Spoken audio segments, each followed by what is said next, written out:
దేవునికి స్తోత్రాలు. మీ అందరికీ నా వందనాలు. క్రీస్తు అనుగ్రహించు కృపా సమాధానములు మీ అందరికీ కలుగునుగాక. ఆమేన్. దేవుని మాటలు జ్ఞాపకం చేసుకుందాం. ఈ పునరుత్థాన దినమున ప్రభు తన ప్రజలతో మాట్లాడాలని సిద్ధపరిచిన లేఖనము, సిద్ధపరిచిన మాట ప్రభు సిద్ధపరిచాడు గనుక, మానవుడు కాదు సిద్ధపరిచింది, ప్రభువే సిద్ధపరిచాడు గనుక ప్రభు అబద్ధమాడువాడు కాడు, ప్రభు వ్యర్థమైన వాటిని పలుకువాడు కాడు గనుక ఇది ప్రభువు మాట గనుక నమ్మి ఆ మాట మీద దృష్టి పెడదాం. ఈ మధ్యాహ్న కాల వేళ వాక్యంలో ప్రభు మాట్లాడుతున్న ప్రతి మాట వినుచున్న మీ అందరికీ బహుదీవెనకరమగునుగాక. ఆత్మదేవుడు మాట్లాడుతుండగా ఆత్మ కార్యాలు మీలో జరుగునుగాక. ఆమేన్. Praise the lord. చదువుదాం. లేవియా కాండము 19వ అధ్యాయమును జ్ఞాపకం చేసుకుంటే అక్కడ ఒక ఆజ్ఞ మనకి కనబడుచు ఉన్నది. ఒక ఆజ్ఞ. లేవియా కాండము 19వ అధ్యాయములో ఒక ఆజ్ఞ కనబడుతున్నది. ఆజ్ఞ అనగా అందరికీ అర్థమైపోవాలి. ఆజ్ఞ నిన్ను బతిమాలుతున్న మాట కాదు. అది ఆజ్ఞ ప్లీజ్ ప్లీజ్ అని చెప్పి ఇలా చెయ్యి అని నిన్ను బతిమాలుకుంటున్న మాట కాదు. అది ఆజ్ఞ, కమాండ్. దేవుడు ఇచ్చు ఆజ్ఞ. Praise the lord. దేవుడు ఇచ్చుచున్న ఆజ్ఞ. ఈ ఆజ్ఞకి సర్వలోకము లోబడవలసిందే. Praise the lord. ఇక వేరే ఆప్షన్ లేదు. సర్వలోకము ఈ ఆజ్ఞకి లోబడవలసింది. ఈ ఆజ్ఞ మాత్రమే కాదు, లేఖనంలో దేవుడు ఇచ్చు ఏ ఆజ్ఞకైనా. Praise the lord. ఇప్పుడు ఈ లేవియా కాండం 19వ అధ్యాయంలో 2వ వాక్యములో దేవుడిచ్చుచున్న ఆజ్ఞ ఏమిటంటే, మీరు పరిశుద్ధులై ఉండవలెను. స్తోత్రం కలుగును గాక. మీ దేవుడనైన యెహోవానగు నేను పరిశుద్ధుడనై ఉన్నాను గనుక మీరు కూడా ఎలా ఉండాలంటే మీరును పరిశుద్ధులై ఉండవలెను. Praise the lord. ఇది ఆజ్ఞ. ఏది ఆజ్ఞ అంటే మీరు పరిశుద్ధులై ఉండవలెను. ఆజ్ఞ. దావీదు అంటాడు ఆజ్ఞ దీపముగా ఉండాలి అని. Praise the lord. ఈ ఆజ్ఞ నీకు దీపముగా ఉండునుగాక. నీవెలా ఉండాలంట? పరిశుద్ధుడవై ఉండాలి. ఇది ఆజ్ఞ, కమాండ్. దేవుడిచ్చుచున్న ఆజ్ఞ. ఈ ఆజ్ఞ నుండి నీవు వైదొలగడానికి వీల్లేదు. ఈ ఆజ్ఞకు నువ్వు లోబడవలసిందే. నీవు పరిశుద్ధుడవై ఉండవలసిందే. పౌలు కొరింథీ సంఘాన్ని అడ్రస్ చేసేటప్పుడు, కొరింథీ సంఘాన్ని పిలిచేటప్పుడు ఏమని పిలిచాడో చాలాసార్లు చెప్పాను. ఒక్కసారి మీకోసం మరలా జ్ఞాపకం చేస్తాను. కొరింథీ పత్రిక అపోస్తలుడైన పౌలు రాసిన కొరింథీ పత్రిక, కొరింథీలకు రాసిన మొదటి పత్రిక 1వ అధ్యాయము 2వ వాక్యములో అంటాడు, కొరింథులోనున్న దేవుని సంఘమునకు అనగా క్రీస్తు యేసునందు పరిశుద్ధ పరచబడిన వారై పరిశుద్ధులుగా ఉండుటకు పిలువబడిన వారికి స్తోత్రం కలిగిన గాక.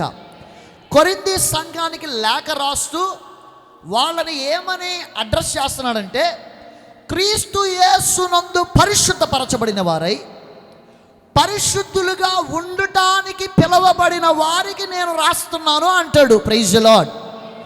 ఈరోజు దేవుని ఆత్మ ధరించుకుని ప్రేరేపించబడి అడుగుతున్నాను, ఇక్కడ ఎంతమంది క్రీస్తు యేసు నందు పరిశుద్ధపరచబడ్డారు? ఎంతమంది పరిశుద్ధులుగా ఉండుటకు పిలువబడ్డారు? ఎంతమందికి ఆ అవగాహన ఉంది? ఎంతమందికి ఆ క్లారిటీ ఉంది? లోకంలో అనేక మందిరాలకు వెళ్తున్నారు కానీ వారందరి మనస్సుల్లో ఈ అవగాహన లేదు. ఏంటి అవగాహన అంటే, మనము క్రీస్తునందు పరిశుద్ధపరచబడ్డాం, పరిశుద్ధులుగా ఉండుటకు పిలవబడ్డాం అనే అవగాహనతో మందిరానికి వెళ్ళట్లా. ఈ కోవలో ఆలోచిస్తే మరి ముఖ్యంగా ప్రధానంగా ఎవరున్నారయ్యా అంటే నేటి కాలపు యువత. యవనస్తులు చాలామంది మందిరాలకు వెళ్తున్నారు, కానీ వారిలో ఏ అవగాహన లేదంటే మనము క్రీస్తునందు పరిశుద్ధపరచబడిన ప్రజలం, మనం పరిశుద్ధులుగానే ఉండడానికి పిలువబడిన ప్రజలం అనే అవగాహనతో మందిరానికి పోవట్ల. ఏదో ఆదివారం ప్రార్థన పెట్టారు, కూటం పెట్టారు, ప్రార్థన కదా మనం వెళ్ళొచ్చేస్తే బాగుంటుంది అని చెప్పి వచ్చి కాసేపు కూర్చుని పోయేవారే తప్ప, నువ్వు గమనించవలసిన సంగతి ఏంటంటే, నీకు అవగాహన రావాల్సిన సంగతి ఏంటంటే, నువ్వు క్రీస్తు యేసునందు పరిశుద్ధపరచబడ్డావు, పరిశుద్ధుడిగా ఉండడానికి పిలువబడ్డావు. ఆయన యందు విశ్వాసం ఉంచిన దినము నుండి పశ్చాత్తాపము మారు మనసు నిమిత్తమై నీటి మూలముగా బాప్తీసం పొంది జన్మించి ఆత్మ మూలముగా తిరిగి జన్మించిన నీవు క్రీస్తు యేసునందు పరిశుద్ధపరచబడిన వ్యక్తివి. అది మొదలుకుని పరిశుద్ధతలోనే ఉండడానికి పిలువబడిన వ్యక్తివి. ఈ అవగాహన చంపివేసుకుని చాలామంది యువత ప్రవర్తిస్తున్నారు నేటి కాలంలో. చాలామంది పురుషులు, చాలామంది స్త్రీలు, అయ్యో మనం పరిశుద్ధపరచబడిన వారము, పరిశుద్ధతలో ఉండడానికి పిలువబడిన వారము, దానికి తగినట్టుగా మన జీవితం ఉండాలి అనే అవగాహన చాలామంది కోల్పోయారు. అందుకే క్రమమైన నడత లేదు మందిరానికి చాలామంది జీవితాల్లో. అందుకే క్రమమైన స్వభావం లేదు దేవుని ప్రార్థన అంటే చాలామంది జీవితాల్లో. వారు నచ్చినప్పుడు వస్తారు, వారు నచ్చినప్పుడు పోతారు, వారికి నచ్చినట్టుగా ప్రవర్తిస్తారు, వారికి నచ్చినట్టుగా ఉంటారు. వారిలో ఏ అవగాహన వారు కోల్పోయారంటే, వారు క్రీస్తు యేసునందు పరిశుద్ధపరచబడ్డారని, వారు పరిశుద్ధతలో ఉండడానికి పిలువబడ్డారన్న అవగాహన వారు కోల్పోతున్నారు. ఈ మధ్యాహ్న కాల వేళ మీతోనూ సర్వలోక క్రైస్తవులతోనూ ప్రభు మాట్లాడుతున్న మాట ఏంటంటే, నీవు క్రీస్తు యేసునందు పరిశుద్ధపరచబడిన వాడివి, పరిశుద్ధతలో ఉండడానికి పిలువబడిన వాడివి, మరి ముఖ్యంగా దేవుని చేత ఆజ్ఞాపించబడిన వాడివి. ఏంటి ఆ ఆజ్ఞ అంటే, నీవు పరిశుద్ధుడవై ఉండవలెను, నీవు పరిశుద్ధురాలవై ఉండవలెను. నీ దేవుడైన యెహోవానగు నేను పరిశుద్ధుడును గనుక నీవును పరిశుద్ధుడవై ఉండవలెను. ప్రైజ్ ది లార్డ్, హల్లెలూయా. ఈరోజు ఈ సత్యము నిన్ను ప్రేరేపించునుగాక. అపరిశుద్ధమైన అపవిత్రమైన వాటిలో నుండి నీవు ఇప్పుడే విమోచింపబడి, నేను పరిశుద్ధుడును, క్రీస్తు యేసునందు పరిశుద్ధపరచబడిన వాడను, దానను, పరిశుద్ధతలో ఉండడానికి పిలువబడిన వాడను, దానను, ఇక ఈ వ్యర్థమైనవన్నీ కూడా నాలో ఉండడం తగదు అని ఇప్పుడే ఆత్మచేత ప్రేరేపింపబడి నువ్వు తీర్మానించుకుని నిర్ణయించుకుందువుగాక. Praise the lord. ఇది ఆజ్ఞ. నీవు పరిశుద్ధుడవై ఉండవలెను. నిన్ను బతిమాలట్లేదు దేవుడు, ప్లీజ్ ప్లీజ్ అని అడగట్లేదు దేవుడు. ఇది ఆజ్ఞ, కమాండ్. ఒక విధంగా చెప్పుకోవాలంటే డిమాండ్. నీ రత్న రాశులు, నీ కోట్లు, నీ ఆస్తిపాస్తులు అడగట్లేదు దేవుడు. ఇంకేవో అడగట్లేదు దేవుడు. ఏవి డిమాండ్ చేయట్లేదు నా Yesayya. He demands only one thing, he demands holiness. ఆయన ఒకే ఒక్కటి డిమాండ్ చేస్తున్నాడు, ఆయన ఒకే ఒక్కటి ఆజ్ఞాపిస్తున్నాడు. ఏంటంటే పరిశుద్ధత. నేను పరిశుద్ధుడనై ఉన్న ప్రకారము నీవు పరిశుద్ధుడివై ఉండవలెను. ప్రైజ్ ది లార్డ్, హల్లెలూయా. ప్రియ సహోదరి సహోదరుడా, ఈ అపవిత్రమైన అపరిశుద్ధమైన పరిశుద్ధత లేని స్వభావము నీకు తగదు. ఆయన పరిశుద్ధుడై ఉన్న ప్రకారము మీరును పరిశుద్ధులై ఉండవలెను. అసలు ఏంటి పరిశుద్ధత? అందరూ పరిశుద్ధంగా ఉండాలి, పరిశుద్ధంగా ఉండాలి, పరిశుద్ధంగా ఉండాలి అంటున్నారు. అసలు ఏంటి ఈ పరిశుద్ధత? ఎప్పుడన్నా ఆలోచించావా? అసలు పరిశుద్ధంగా ఉండడం అంటే ఏంటి ఆలోచించావా? ఒక 3 మాటలు మీతో చెప్పి నా వాక్యాన్ని ముగిస్తాను. అసలు పరిశుద్ధముగా ఉండడం అంటే ఏంటి అంటే, ప్రత్యేకింపబడుటయే పరిశుద్ధత. మొదటిది. Praise the lord. చెప్పు, ఏంటది? ప్రత్యేకింపబడుటయే పరిశుద్ధత. సపరేషన్. ప్రతి లోకపరమైన విషయాలలో నుండి నువ్వేమవ్వాలయ్యా అంటే ప్రత్యేకింపబడాలి. ప్రత్యేకింపబడుటయే పరిశుద్ధత. రెండవది ప్రతిష్ఠింపబడుటయే పరిశుద్ధత. చెప్పాలి, రెండవది ఏంటి? ప్రతిష్ఠింపబడుటయే పరిశుద్ధత. మూడవది పరిశుద్ధాత్మ చేత నింపబడుటయే పరిశుద్ధత. స్తోత్రం కలిగిన గాక. ఇక చాలా సంగతులు ఉన్నవి, కానీ ఈ 3 సంగతులు మాట్లాడి మిమ్మల్ని ఆశీర్వదించాలని ఆత్మచేత నేను ఎంతగానో ప్రేరేపింపబడుతూ ఉన్నాను. నీవు పరిశుద్ధుడవై ఉండవలెను, ఆయన పరిశుద్ధుడు గనుక. నీవు పరిశుద్ధపరచబడ్డావు క్రీస్తు యేసు రక్తమునందు. పరిశుద్ధతలో ఉండడానికి పిలువబడ్డావు, నీవు పరిశుద్ధులవై ఉండవలెను. అసలు పరిశుద్ధత అంటే ఏంటయ్యా అంటే, ఒకటి ప్రత్యేకింపబడుటయే పరిశుద్ధత, ప్రతిష్ఠింపబడుటయే పరిశుద్ధత. మూడవది ప్రభు అంటా ఉన్నాడు, పరిశుద్ధాత్మ చేత నింపబడుటయే పరిశుద్ధత. మంచిదే, ప్రత్యేకింపబడుట పరిశుద్ధత, ప్రతిష్ఠింపబడుట పరిశుద్ధత, పరిశుద్ధాత్మ చేత నింపబడడం పరిశుద్ధత మంచిదే. ఇప్పుడు వేటిలో ప్రత్యేకింపబడాలి, వేటిలో ప్రతిష్ఠింపబడాలి, ఏవేవి పరిశుద్ధాత్మతో నింపబడాలి ఆలోచన చేద్దాం. ఒక్కసారి జ్ఞాపకం చేసుకున్నట్లయితే హెబ్రీ పత్రికలో అపోస్తలుడైన పౌలు హెబ్రీ సంఘంతో మాట్లాడుతూ ఇలా అంటాడు.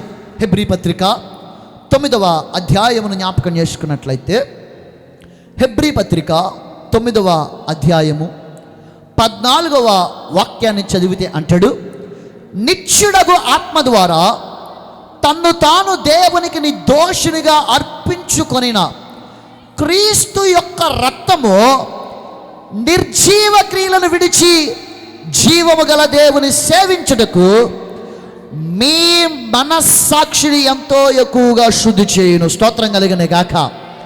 నిర్జీవ క్రియలు విడిచి జీవము కలిగిన క్రియలు చేయుటకు, నిర్జీవ క్రియలు విడిచి జీవము గల దేవుని సేవించుటకు నీ మనస్సాక్షి శుద్ధి చేయబడుట చాలా అవసరం. దేవునికి మహిమ కలుగును గాక.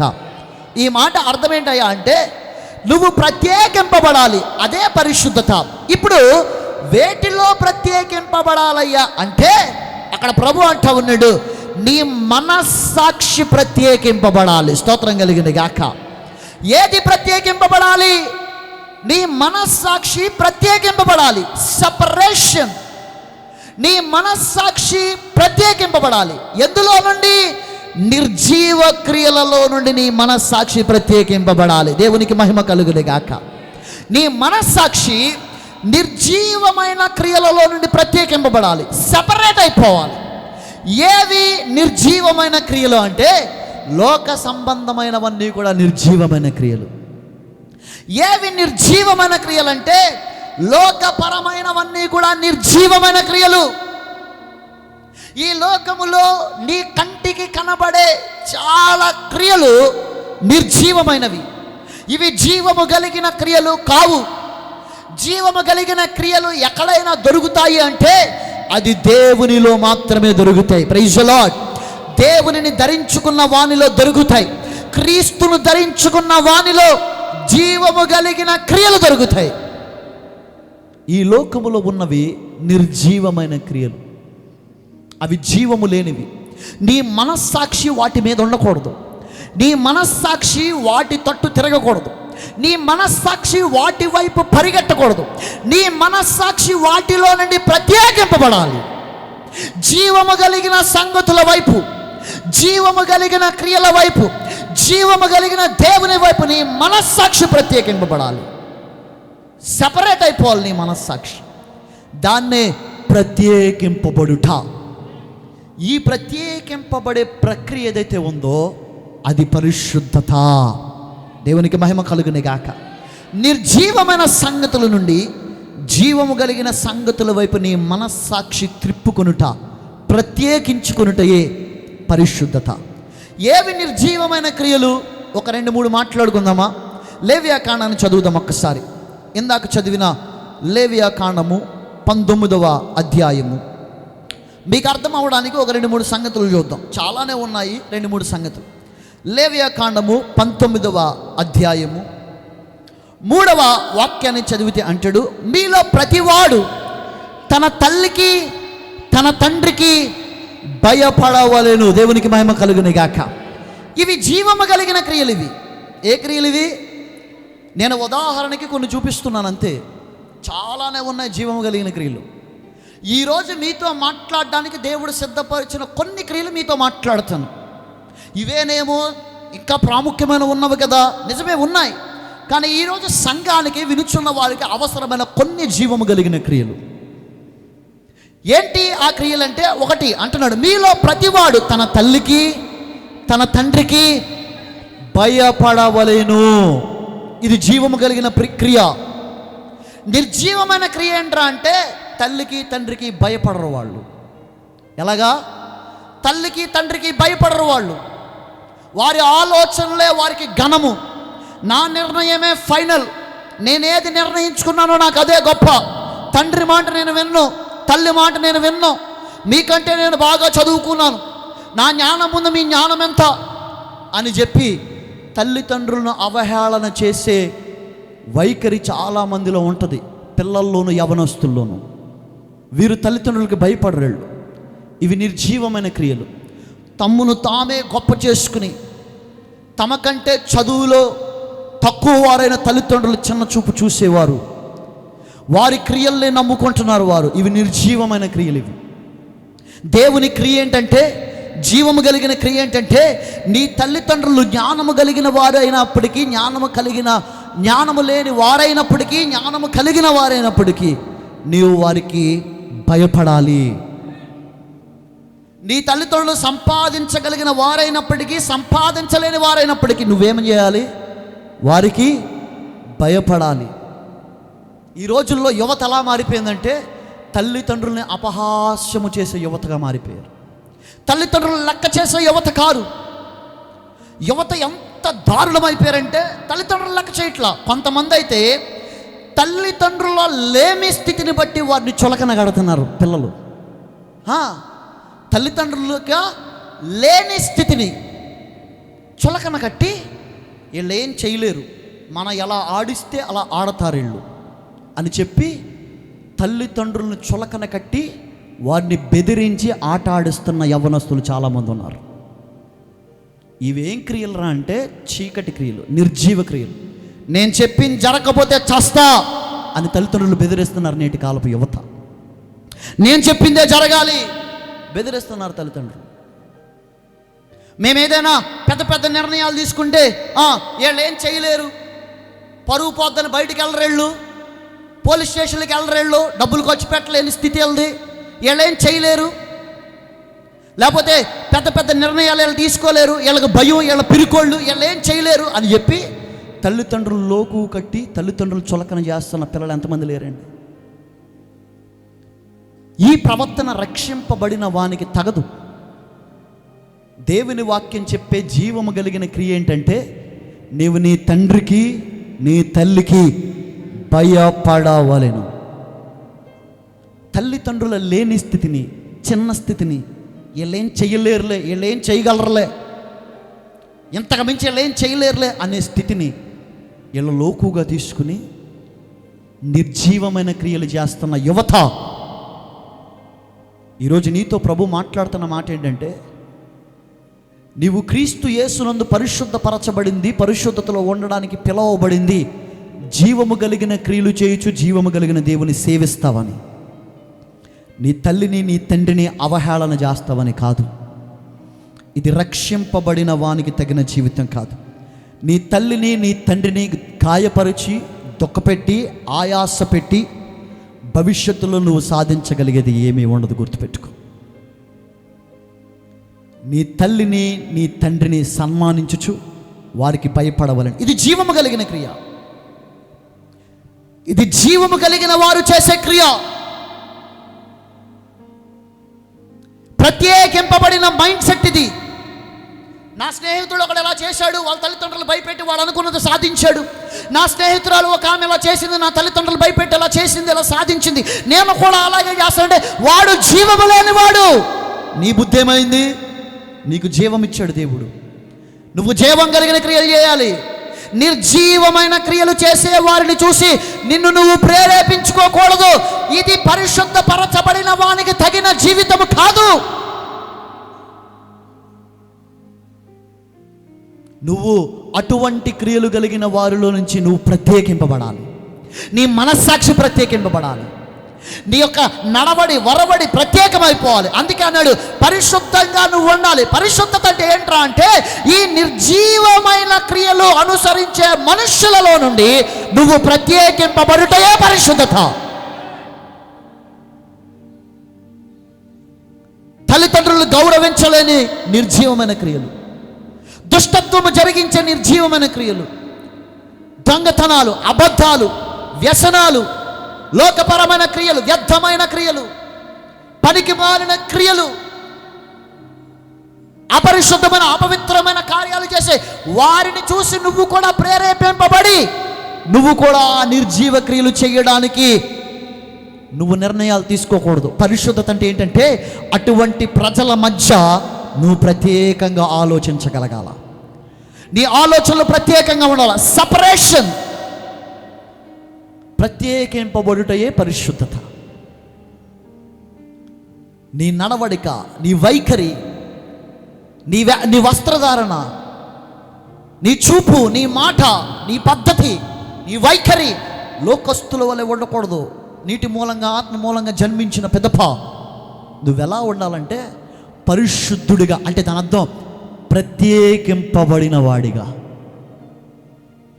సిగ్గుపడాలి అటువంటి కార్యాలు చేయడానికి. అందుకే ఫిలిప్పీ పత్రికలో అపోస్తుడైన పౌలు అంటాడు, తాము సిగ్గుపడవలసిన విషయములు యందు అతిశయపడుతున్నారు విశ్వాసులు. అపవిత్రమైన కార్యాలు, అపరిశుద్ధమైన కార్యాలు, లోకపరమైన మనుషులు చేసే అపవిత్రమైన క్రియలు నేను చేయాలంటే నాకు సిగ్గేయాలి. కానీ వాటి యందు నేను అతిశయిస్తున్నానంటే నేను ఎంత భ్రష్టుడినో ఒకసారి ఆలోచించుకోవాలి. ఈరోజు ఉదాహరణగా నన్ను పెట్టి మాట్లాడుతున్నాను, కానీ నేటి ప్రజలు, నేటి విశ్వాసులు, నేటి యువత ఇలా లేరా? నేనేంటి ఇలాంటి పనులు చేస్తున్నాను? నేను నీటి మూలంగా ఆత్మ మూలంగా జన్మించిన వాడను. క్రీస్తు యేసు రక్తమునందు పరిశుద్ధపరచబడి పరిశుద్ధతలో ఉండడానికి పిలువబడిన వాడను నేను. నాకు ఈ జీవితం తగదే అనే ఇంగితం రావట్లేదు విశ్వాసులకి. ఇంకెక్కడుంది నీలో పరిశుద్ధత? ఆ పరిశుద్ధ జీవితం లేకుండా నువ్వెన్ని ప్రార్థనలు చేసినా, ఎన్ని ఉపవాసాలు చేసినా, ఎన్ని కన్నీళ్లు కాల్చినా, ఎంత తెల్లని వస్త్రాలు ధరించుకున్నా, ఎన్ని అర్పణలు ఇచ్చినా, ఎన్ని దశంభాగాలు ఇచ్చినా, ఎన్ని కానుకలు ఇచ్చినా, ఎన్ని స్వేచ్ఛార్పణలు ఇచ్చినా, ఎంత మందిరాలకు వచ్చి పోతున్నా, ప్రతి ప్రార్థనకి హాజరవుతున్నా, అంత వ్యర్థమే.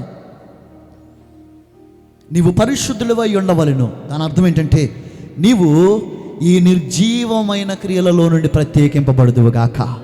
హల్లెలూయా. నీ మనస్సాక్షి ప్రత్యేకింపబడును గాక. నీ మనస్సులో నువ్వు ప్రత్యేకంగా ఉండాలి. చాలామంది అడిగే ప్రశ్న ఏంటంటే, అమ్మా మరి మేము ఉద్యోగాలు చేస్తున్నాం, మేము చదువుకుంటున్నాం, కాలేజీలకు వెళ్తున్నాం, లేకపోతే తెల్లారు లేస్తే మేము వ్యాపారాలు చేసే చోట చాలామంది ఈ లోకపరమైన మనుషులే. అందుకే అంటున్నా, నీవు ప్రత్యేకపరుచుకోవాల్సింది ఏంటంటే నీ మనస్సుని. నిన్ను వారితో స్నేహం మానేయమని సేవకుడుగా నేను చెప్పట్లా. నువ్వు వారితో మాట్లాడడం మానేయాలి. నీ సెల్ ఫోన్లో వాళ్ళ కాంటాక్ట్ డిలీట్ చేసేయాలి. వాళ్ళ కనబడితే నువ్వు ముఖం తిప్పుకొని వెళ్ళిపోవాలి, వాళ్ళని అది కాదు నేను చెప్పేది. వాక్యం కూడా అది చెప్పట్లా. నువ్వు ప్రత్యేకంగా ఉండాలి, నువ్వు ప్రత్యేకపరచబడాలి. ఎందులో అంటే నీ మనస్సులో. ఎందులో? నీ మనస్సులో ప్రత్యేకింపబడాలి. వారు ఇది చేస్తున్నారు, ఓకే లడ్డం చేయని, నేను చేయకూడదు ఈ పని, నాకు తగదు ఈ జీవితం. వారు తిరుగులాడుచు ఉన్నారు ఇష్టానుసారంగా, తల్లిదండ్రులకి అబద్ధాలు చెప్తూ ఉన్నారు, తల్లిదండ్రులని అవహేళన చేస్తారు, చేయని, నేను అలా చేయకూడదు. నేను అందుకు కాదు పరిశుద్ధపరచబడింది. You must be separate yourself. నీ మనస్సాక్షి నువ్వు ప్రత్యేకం చేయాలి. అందరి మధ్య ఉండాలి, నీ మనస్సాక్షి ప్రత్యేకంగా ఉండాలి. Praise the lord. హల్లెలూయా, హల్లెలూయా. ఒకటి, నీ మనస్సులో నువ్వు ప్రత్యేకింపబడాలి. రెండవ మాట, ప్రతిష్ఠింపబడుటయే పరిశుద్ధత. ఎందులో ప్రతిష్ఠింపబడాలి? చదువుదాం. రోమాపత్రిక జ్ఞాపకం చేసుకున్నట్లయితే, రోమాపత్రిక 12వ అధ్యాయము, రోమాపత్రిక 12వ అధ్యాయము, రోమాపత్రిక 12వ అధ్యాయము 1వ వాక్యాన్ని చదువుతున్నాను. కాబట్టి సహోదరులారా, పరిశుద్ధమును దేవునికి అనుకూలమునైన సజీవయాగముగా మీ శరీరములను ఆయనకు సమర్పించుకునని దేవుని వాత్సల్యమును బట్టి మిమ్మును బతిమాలుకొనుచున్నాను. స్తోత్రం కలిగిన గాక. హల్లెలూయా. ప్రతిష్ఠించుకొనుటయే పరిశుద్ధత. దేన్ని ప్రతిష్ఠించాలి? నీ శరీరమును ప్రతిష్ఠించాలి. Praise the lord. అదే అంటా ఉన్నాడు, దేవునికి అనుకూలమునైన పరిశుద్ధమును దేవునికి అనుకూలమునైన సజీవ యాగముగా చెప్పు మీ శరీరములను ఆయనకు సమర్పించుకుని. అంటే దాని అర్థం ఏంటంటే మీ దేహములు, మీ శరీరములు దేవుని కొరకు ప్రతిష్ఠించుకొనుడి. దేవునికి స్తోత్రం. హల్లెలూయా, హల్లెలూయా. ఏది పరిశుద్ధత? ఒకటి, నువ్వు నీ మనస్సాక్షి యందు ప్రత్యేకింపబడుట. ఎందులో నుండి? నిర్జీవమైన క్రియల్లో నుండి జీవము కలిగిన క్రియల్లోకి ప్రత్యేకింపబడుట పరిశుద్ధత. 2, ప్రతిష్ఠించుకున్నటయే పరిశుద్ధత. దేన్ని ప్రతిష్ఠించాలంటే నీ దేహమును, నీ శరీరమును దేవుని కొరకు నువ్వు ప్రతిష్ఠించుకోగలగాలి. ఎందులో ప్రతిష్ఠించాలి? దేని ద్వారా ప్రతిష్ఠించాలంటే వాక్యము ద్వారా ప్రతిష్ఠించాలి. Praise the lord. అదే కదా అక్కడ అంటా ఉన్నాడు, పరిశుద్ధమును దేవునికి అనుకూలమునైన సజీవ యాగముగా మీ శరీరములను ఆయనకు సమర్పించుకునని దేవుని వాత్సల్యమును బట్టి మిమ్మును బతిమాలుకొనుచున్నాను. దేవునికి స్తోత్రం. పరిశుద్ధముగా దేవునికి అనుకూలమైన సజీవ యాగముగా మీ దేహాలు, మీ శరీరాలు దేవుని కొరకు ప్రతిష్ఠింపబడాలి. ఎలా ప్రతిష్ఠింపబడాలి? పరిశుద్ధముగాను దేవునికి అనుకూలమైన సజీవ యాగముగాను. అంటే నీ దేహం, నీ శరీరం దేవుని ఎదుట ఎలా కనబడాలంటే అది పరిశుద్ధముగాను దేవునికి అనుకూలమైన సజీవ యాగపు బలి అర్పణగాను కనబడాలి నీ దేహం. లోకపరమైనది, అన్య సంబంధమైనది, పనికిరానిది, వ్యర్థమైనది నీ దేహమందు కనబడకూడదు. అర్థమైందా? వ్యర్థమైన వేషధారణ, లోక పోకడ, లోక వేషధారణ నీలో కనబడకూడదు. దేవుని ఎదుట నువ్వు నిలబడినప్పుడు నీ వస్త్రధారణ కానీ, నీ అలంకారము కానీ, నీ దేహము కానీ, ఇవేవి కూడా లోకపరమైన వాటితో కాదు అలంకరింపబడాల్సింది. దేనితో అలంకరింపబడాలంటే దేవుని వాక్యముతో అలంకరింపబడాలి. ఈ మాట తిమోతితో చెప్తాడు. ఇదే మాట. విస్తారమైన వాటితో, లోకపరమైన వాటితో నువ్వు అలంకరించుకోవడం కాదు. దేనితో అలంకరింపబడాలంటే దేవుని వాక్యము చేత నీ దేహాన్ని దేవుని వాక్యానుసారంగా నువ్వు ప్రతిష్ఠించగలగాలి. నీ కన్నులు, నీ చెవులు, నీ నోటి మాట, నీ పెదవులు, నీ దేహం, నీ శరీరం, ఇవన్నీ వాక్యానుసారంగా నువ్వు ప్రతిష్ఠించుకోగలగాలి. లోకపోకడ, లోకపరమైన అలంకారము, విపరీతమైన అలంకారం, ఎదుటి వారిని మోహించే అలంకారం, ఎదుటి వారిని ఆకర్షించే అలంకారం, ఇది నీకు తగదు. నీకు ఏది తగిన జీవితం అంటే వాక్యానుసారంగా నీ దేహాన్ని ప్రతిష్ఠించుకొనుట. దేవుడు అహరోను పిల్లల్ని ప్రతిష్ఠించమని, అభిషేకించమని చెప్తాడు. వారి యొక్క కుడి చెవి కొన, కుడి చేతి బొటన వేలు, కుడి కాలి బొటన వేలు రక్తము చేత చమరబడాలి, ప్రతిష్ఠింపబడాలి. దాని అర్థం సాదృశ్యం, వారి దేహము దేవుని ఎదుట ప్రతిష్ఠింపబడతా ఉంది. వారి చెవులు దేవుని మాట వినడానికి, వారి చేతులు దేవుని పని చేయడానికి, వారి కాళ్ళు దేవుని కొరకు నడవడానికి ప్రతిష్ఠింపబడ్డాయి. దేహం ప్రతిష్ఠింపబడింది, శరీరం ప్రతిష్ఠింపబడింది.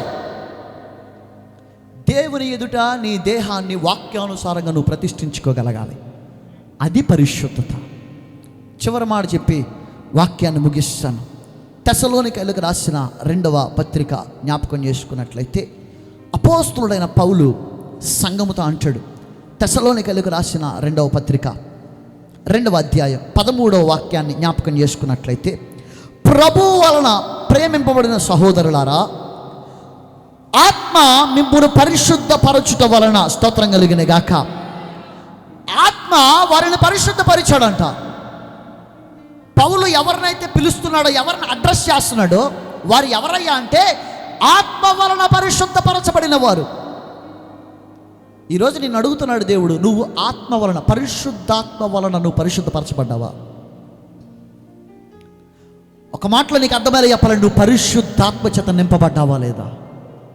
నువ్వు పరిశుద్ధాత్మ చేత నింపబడిన దినమున పరిశుద్ధాత్మ దేవుడు నీలో పనికిరాని తీగలను కాల్చివేసి నీవు మరెక్కువగా ఫలించులాగున ఆయన నిన్ను ప్రోత్సహిస్తాడు. ఆత్మ మిమ్ముళ్ళు పరుచుట వలన, ఆత్మ నిన్ను పరిశుద్ధపరచాలంటే నువ్వు ఆత్మ చేత నింపబడాలి. అసలు పరిశుద్ధాత్మే లేదంటున్నారు కొంతమంది, కానీ ఆత్మే నిన్ను పరిశుద్ధపరచువాడు. ఆ ఆత్మ చేత నువ్వు నింపబడకుండా నువ్వు పరిశుద్ధపరచబడుట అసాధ్యం. అందుకే అంటాడు, ఇదిగో పై నుండి శక్తి దిగివచ్చును, మీరు పరిశుద్ధాత్మ చేత నింపబడుదురు. వారు ఆ దినమున నింపబడ్డారు. వారిలో ఎక్కడో ఒక మూలన ఇంకా అక్కడక్కడ మిగిలిపోయిన సందేహాలు అనబడిన పనికిరాని తీగలని కూడా ఆ రోజు కాలిపోయాయి. వారు సంపూర్ణంగా పరిశుద్ధపరచబడ్డారు. ఈరోజు నేను అంటున్నాను, నీవు ఆత్మ వలన పరిశుద్ధపరచబడాలి అంటే ఆత్మ చేత నింపబడాలి. ఇది పరిశుద్ధత. ఏది పరిశుద్ధత? నీ మనస్సాక్షిని ప్రత్యేకపరుచుకున్నట్టు పరిశుద్ధత. నీ ప్రాణ ఆత్మ దేహాలు, నీ దేహాన్ని, నీ శరీరాన్ని వాక్యానుసారంగా దేవుని ఎదుట ప్రతిష్ఠించుకున్నట్టు పరిశుద్ధత. పరిశుద్ధాత్మ చేత నింపబడి ఆత్మ చేత పరిశుద్ధపరచబడుట పరిశుద్ధత.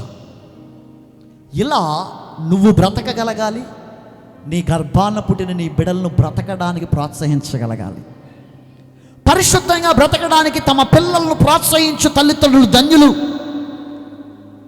నీ పిల్లల్ని అడిగితే, ఏంటమ్మా పరిశుద్ధంగా బ్రతకడం అంటే ఏంటి, పరిశుద్ధుడు అగుట అంటే ఏంటి అంటే, నాయన నీవు నీ మనస్సాక్షి యందు ప్రత్యేకపరచబడాలి. ఈ లోకపరమైన నీ జీవక్రియల నుండి నీ మనస్సాక్షిని నువ్వు ప్రత్యేకపరచుకోవాలని నువ్వు నేర్పాలి నీ పిల్లలకి. నీ దేహమును వాక్యానుసారంగా, లేఖనానుసారంగా దేవుని ఎదుట నువ్వు ప్రతిష్ఠించుకోగలగాలి అని నువ్వు నేర్పాలి నీ పిల్లలకి. ఆత్మచేత నింపబడి పరిశుద్ధాత్మ చేత నువ్వు పరిశుద్ధపరచబడాలని నువ్వు నేర్పాలి నీ పిల్లలకి. ఏది పరిశుద్ధత? నిర్జీవ క్రియలను విడిచిపెట్టినట్లుగా నీ మనస్సాక్షిని ప్రత్యేకపరుచుకున్నట్టు ఏ పరిశుద్ధత. దేవుని ఎదుట లేఖనానుసారంగా, వాక్యానుసారంగా నీ దేహాన్ని ప్రతిష్ఠించుకున్నట్టు ఏ పరిశుద్ధత. ఆత్మచేత నింపబడులాగున, పరిశుద్ధాత్మ చేత పరిశుద్ధపరచబడులాగున, ఆత్మచేత నింపబడుటకు నిన్ను నువ్వు నడిపించుకున్నట్టు ఏ పరిశుద్ధత. ఈరోజు ఈ పరిశుద్ధమైన జీవితం నీలో వచ్చులాగున ప్రభు నిన్ను ప్రేరేపిస్తూ ఉండగా ఒక తీర్మానము నువ్వు తీసుకుందువుగాక. నా మనస్సాక్షి ప్రత్యేకింపబడాలి నీ జీవక్రియల్లో నుండి అనే తీర్మానం నీకు రావాలి. నా దేహము వాక్యానుసారంగా, లేఖనానుసారంగా దేవునికి ప్రతిష్ఠించుకోవాలి అనే తీర్మానం రావాలి నీలో. నేను పరిశుద్ధాత్మ చేత నింపబడి ఆత్మ వలన పరిశుద్ధపరచబడాలని తీర్మానం రావాలి నీలో. తల్లిదండ్రులు పిల్లల్ని పరిశుద్ధంగా పెంచడానికి చాలా అంటే చాలా ప్రయాసపడాలి. దానికంటే ముందు మీరు పరిశుద్ధులై బ్రతకాలి, మీ బిడ్డలని మీరు పరిశుద్ధంగా పెంచగలగాలి. లేఖనములో తమ పిల్లల్ని పరిశుద్ధతలో పెంచడానికి కష్టపడిన తల్లిదండ్రులు చాలామంది ఉన్నారు. ఈ రోజుల్లో తమ పిల్లల్ని పరిశుద్ధతలో పెంచడానికి తల్లిదండ్రులు ఇష్టపడట్లా. పరిశుద్ధతలో, వాక్యానుసారమైన పరిశుద్ధతలో తమ మనస్సాక్షిని ప్రత్యేకపరుచుకున్నట్టు యందు, తమ దేహాన్ని వాక్యానుసారంగా ప్రతిష్ఠించుకున్నట్టు యందు, పరిశుద్ధాత్మ చేత నింపబడటం యందు ఈ పరిశుద్ధతను బిడ్డలకి అలవాటు చేయడానికి నేటి కాలంలో చాలామంది తల్లిదండ్రులు ప్రయాసపడట్లా, వదిలేస్తున్నారు పిల్లలు. ప్రయాసపడాలి. లేక చాలామంది తల్లిదండ్రులు తమ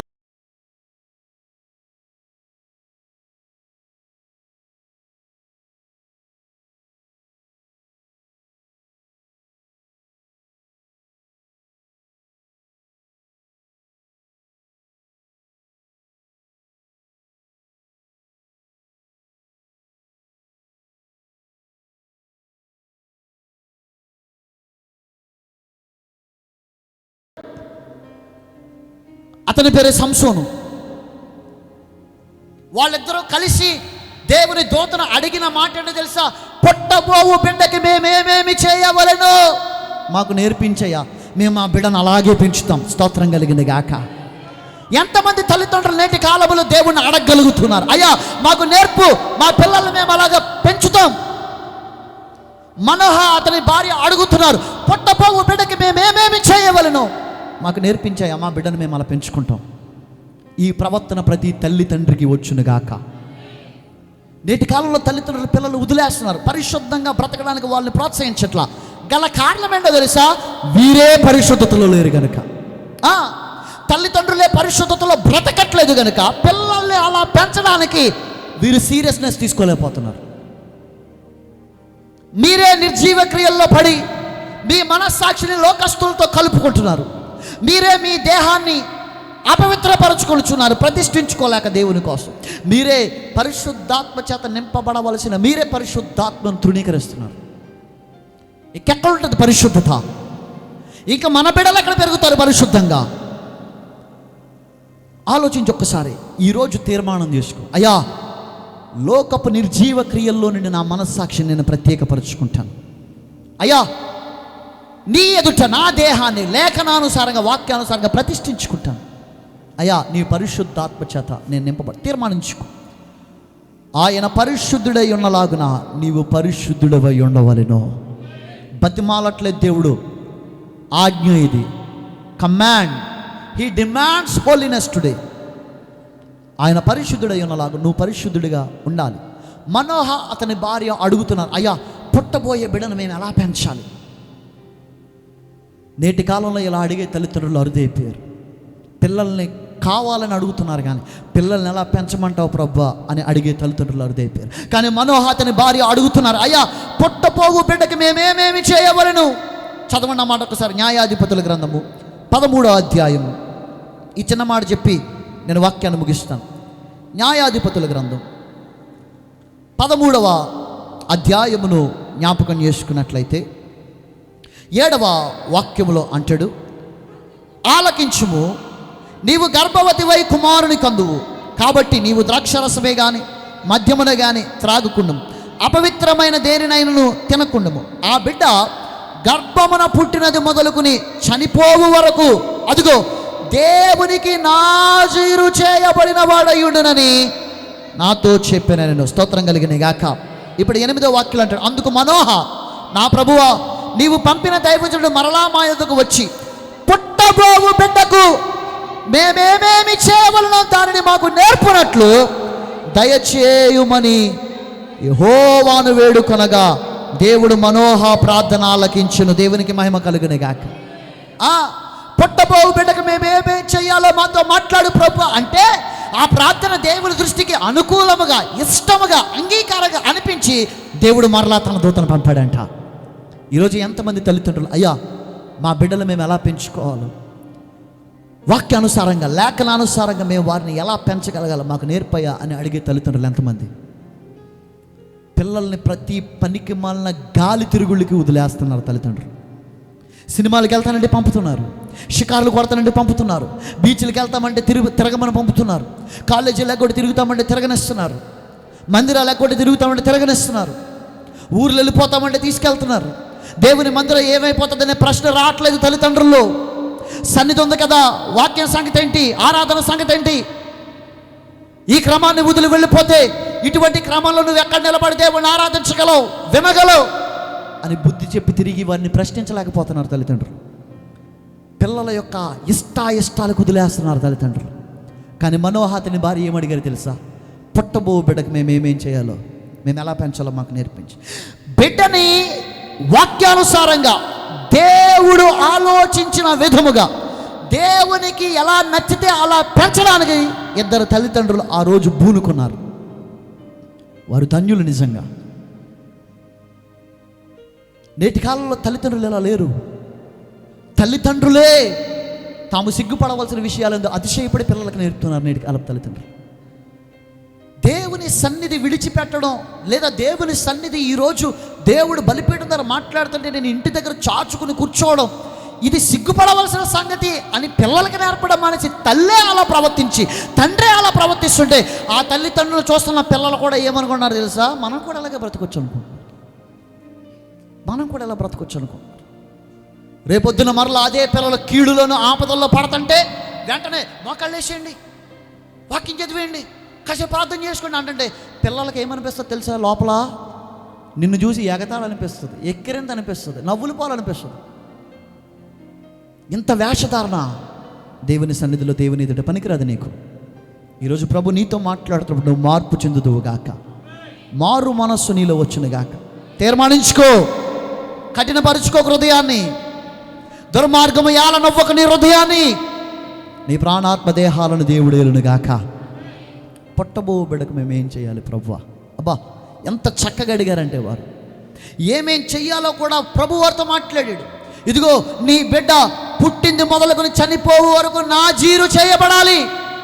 దేవునికి యెహోవాకు ప్రతిష్ఠితుడు అతడు మద్యం తాగకూడదు, శవములను ముట్టుకోకూడదు, ఇలా కొన్ని నియమాలు పెట్టాడు దేవుడు. సంసోనుకు పుట్టగానే తెలుసా నేను ఇలా ఉండాలని? లేదే. సంసోను కూడా నీకులా నాకులా తల్లి గర్భంలో పుట్టిన ఒక సాధారణమైన బిడ్డ. ఎప్పుడు వయసు రావాలో, ఎప్పుడు జ్ఞానం రావాలో అప్పుడే వచ్చింది. కానీ చిన్నప్పటి నుంచి మాత్రం తల్లి పెంచింది. నాయనా నువ్వు శవమును ముట్టుకోకూడదంట, నువ్వు మద్యం జోలికి వెళ్ళకూడదంట, అపహాస్యుల జోలికి వెళ్ళకూడదంట. నాయనా నీవు నిర్జీవ క్రియలు కలిగిన లోకము తట్టు నువ్వు పోకూడదంట. నీవు దేవునికి ప్రతిష్ఠితుడివి, నీ ప్రాణాత్మ దేహాలు దేవునికి ప్రతిష్ఠింపబడ్డాయి. దేవుడు నేను కోరుకున్నాడు, ఎన్నుకున్నాడని చిన్నప్పటి నుంచి పెంచుకుంటూ వచ్చిన తల్లి నువ్వు నాజీరు చేయబడ్డావు. నీ మీద మంగళ కత్తి పడకూడదు నాయన, నీ జుట్టు ఎప్పుడు కత్తిరింపబడకూడదు. ఇది దేవుడు పెట్టిన నియమం. సంసోను తెలుసా ఇవన్నీ? పసిబిడ్డ నేర్పింది తల్లి, నేర్పాడు తండ్రి, నేర్చుకున్నాడు, ఎదిగాడు. తన నెత్తి మీదకి, తన జుట్టు మీదకి మంగళ కత్తి రానవ్వలేదు, మద్యము జోలికి పోలేదు, శవమును ముట్టలేదు. నియమాలన్నీ చక్కగా కాపాడుకుంటూ వచ్చాడు. ఎంతో చక్కగా పెంచారు బిడ్డని. కానీ ఒక పాయింట్ వచ్చేసరికి, ఒక టైం వచ్చేసరికి సంసోను తల్లిదండ్రుల మాట వినడం మానేసి, తల్లిదండ్రుల మాట అలక్ష్య పెట్టి తనకు నచ్చిన సొంత నిర్ణయాలు తీసుకోవడం మొదలుపెట్టాడు. తల్లి నేర్పిన మాట ఏంటంటే నువ్వు నిర్జీవమైన క్రియల్లో నుండి నీ మనస్సాక్షిని ప్రత్యేకపరచుకోవాలంటే సంసోను ఆ నిర్జీవమైన క్రియల మీదే మనస్సు పెట్టాడు. నీ దేహము దేవుని ఎదుట వాక్యానుసారంగా, లేఖనానుసారంగా ప్రతిష్ఠింపబడాలి సంసోను అని తల్లి నేర్పితే ఆ దేహాన్ని వేశ్యల చేతికి అప్పగించాడు సంసోను. నీవు ఆత్మచేత రాపబడాలి సంసోను. ఎప్పుడు అనంటే అదే పరిశుద్ధాత్మ దేవుణ్ణి దుఃఖపెట్టి పరిశుద్ధాత్మకు దూరం అయిపోయాడు సంసోను. గొప్ప సంగతి చెప్పనా?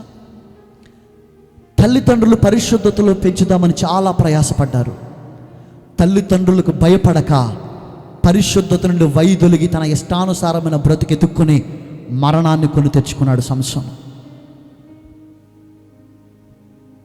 మరణాన్ని కొని తెచ్చుకున్నాడు సంసోను. తల్లిదండ్రులు తప్పేం లేదు. నాయన సంసోను వచ్చి అమ్మా నాకు ఇలాగ ఫలానా ఒక అమ్మాయి నచ్చిందంటే తల్లి గద్దించింది.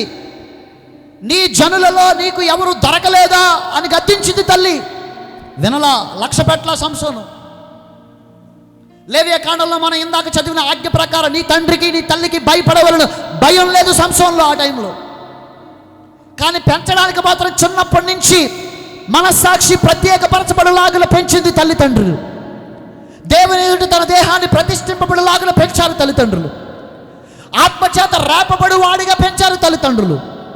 కానీ వయసు వచ్చేసరికి తనకు నచ్చిన ప్రవర్తనలో పడ్డాడు సంసోను.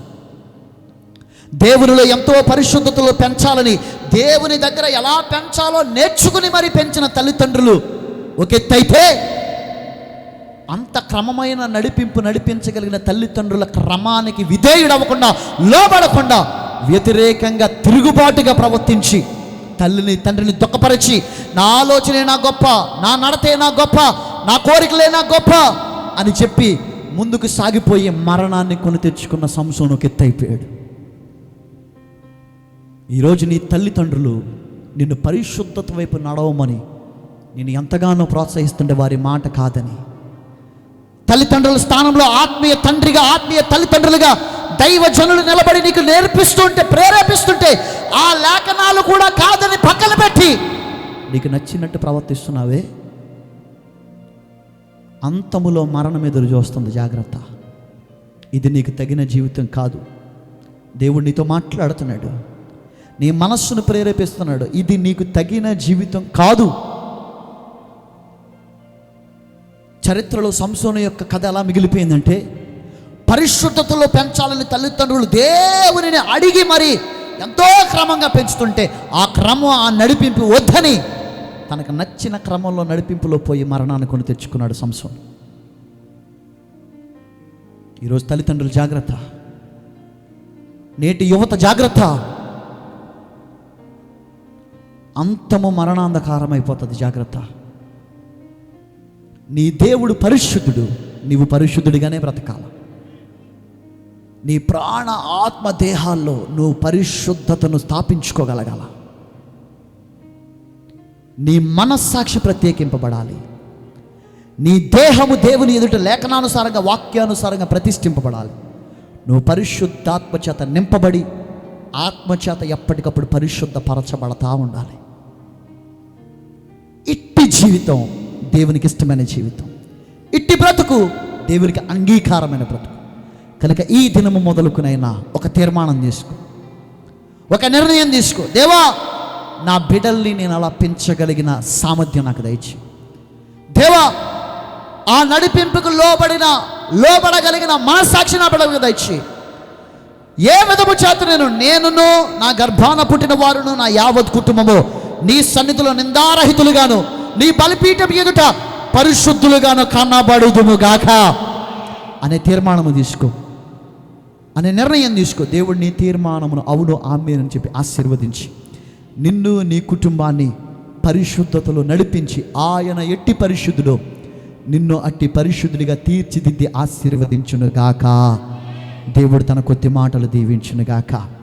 నెమ్మదిగా మోకరిద్దామా.